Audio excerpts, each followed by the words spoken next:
Tipis are an iconic symbol of the American West. For thousands of years, a number of tribes utilized tipis as their home in the United States and Canada. The sleek design of tipis comes from a need of form and function rather than aesthetics.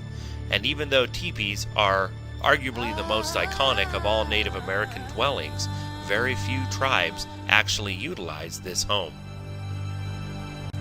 Around the world, other peoples have utilized tipis as their homes as well, most notably in Sweden, Finland, Norway, and Siberia.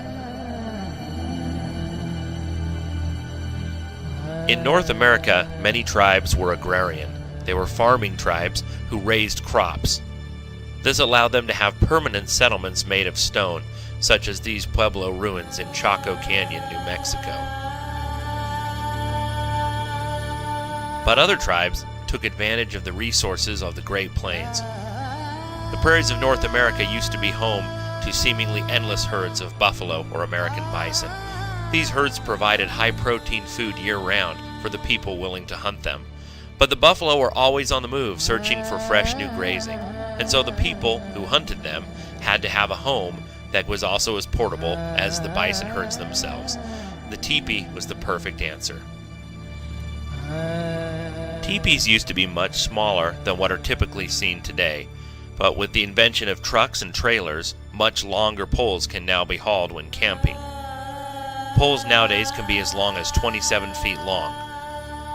When setting up a teepee, 3 lift poles or support beams are tied together and lifted to a specific position, and then poles are placed in a specific order and tied and tightened down as each one is put in place.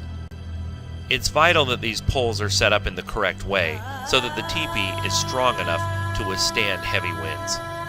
Once the poles are up, the cover skin is wrapped around the teepee. Traditionally, this was made out of buffalo hides, but most teepees today are made out of fire-resistant canvas. The bottom of the teepee is then staked down to the ground. A 2 to 4 inch gap is left all around the base. This gap is very important. A rope is tied around the base of the teepee, and a liner is tied to this rope. Then the top of the liner is secured to a second rope that also runs the entire length of the teepee. When a fire is burning inside the teepee, it consumes oxygen. The role of the liner is to provide a special ventilation that prevents people inside from suffocating. The properly installed liner will draw fresh, clean air from the outside of the teepee, no matter how long the fire is burning. When we peer down, we can see the 4-inch gap at the bottom. Fresh, clean air comes in, up, and over without chilling the occupants of the teepee.